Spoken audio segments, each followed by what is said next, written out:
Hello, welcome to my channel. My plan for today is to take out this old cast iron pipe that is no longer in use because I already moved everything to this side, so there's nothing currently connected to this pipe.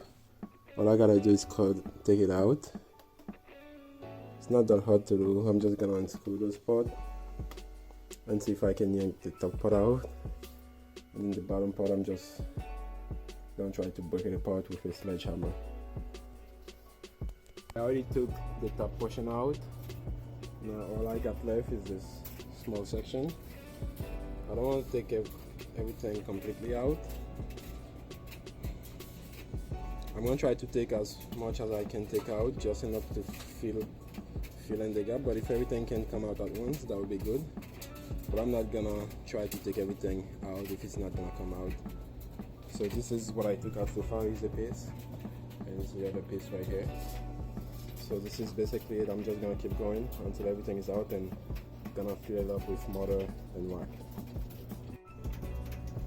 So I just took that other piece out, and that part I just whack it with a small sledgehammer, and it just break loose.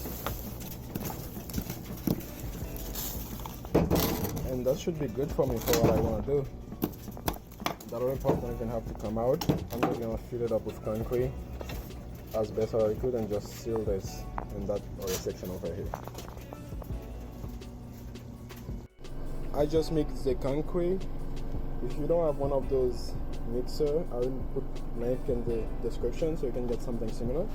It makes mixing everything so much easier.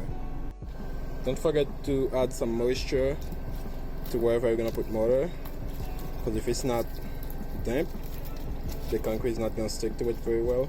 So don't forget to do that.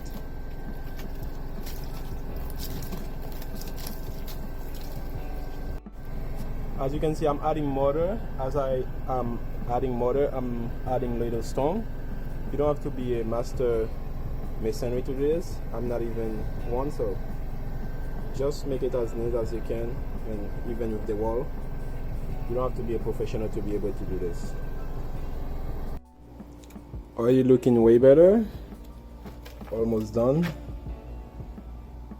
The bottom one couldn't hold itself, so I'm letting it dry a little bit while I'm finishing the top portion, and then I'll go back to the bottom portion. So this is it for today. I accomplished what I wanted to do for the day. As you can see, it's not even, it doesn't need to be, because in the future I'm gonna add insulation to the wall and it's gonna be perfectly straight. Thank you for watching. I will add link to the video for any of the items that I use. If you're interested in buying any of them, check out the link in the description. Have a good one.